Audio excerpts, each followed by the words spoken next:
Hello friend, চলে আসলাম তোমাদের সামনে আর একটা ছোট্ট ব্লগ নিয়ে। মেয়ে রেডি হয়ে গেছে স্কুলে, ও টিফিন দিয়ে দিয়েছি। ও ভাত নিয়ে যায়, রুটি মাঝের মধ্যে নিয়ে যায়। রুটি খেতে অত ভালোবাসে না আমার মেয়ে। তুমি আলু সিদ্ধ ভাত দাও বা আলু ভাজা দাও বা ঢ্যাঁড়স দাও, ওই দিয়েই ওর মেয়ে খেয়ে নেবে, বলবে না মা আমাকে আরও কিছু করে দাও। তাই মেয়ে রেডি হয়ে গেল, কর্তামশাইও রেডি হয়ে গেছে ওকে স্কুলে নিয়ে যাওয়ার জন্য। ছেলে স্কুলে আজকে যাবে না, ছেলে ঘুমোচ্ছে।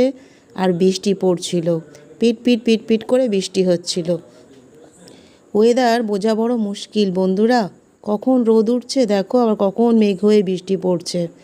আর স্কুল যাওয়ার সময় না বড্ড অসুবিধা হয় বৃষ্টি হলে।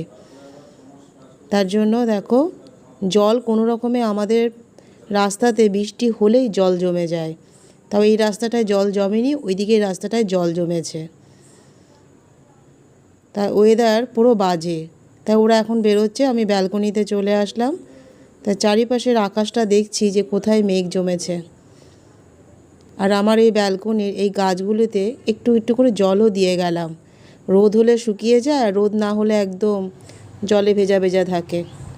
তাই অল্প অল্প জল দিলাম। মেয়ে ছাতা নিয়ে বেরিয়ে পড়েছে, ওই যে কর্তামশাই দাঁড়িয়ে রয়েছে। তাই একটু ওদের আমি টাটা বাই বাই করতে চলে আসলাম। এখনও আমার রান্না হয়নি, রান্না বসাবো। সকালে টিফিনটা শুধু হয়েছে। তাই ওয়েদারটা নিয়ে খুব চিন্তায় পড়ে আছি। রোদ উঠলে ছাদে গিয়ে জামা কাপড় দিয়ে দিচ্ছি, আর রোদ যখন দেখো বৃষ্টি পড়ছে তখন কখন আবার দৌড়ে গিয়ে নিয়ে আসতে হচ্ছে। আর ভালো লাগে না। তাই বন্ধুরা, তোমরা যদি আমার পাশে একটু থাকো, আমার ভিডিও কেমন লাগছে তোমাদের আমরা জানি না, তবে সকালবেলায় একা হাতে ভিডিও করতে হয় তো খুব কষ্ট হয়।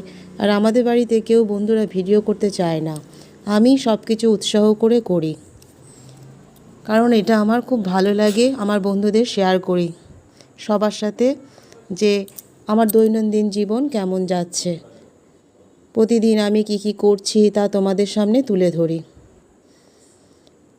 চলে আসলাম দেখো ওপরে।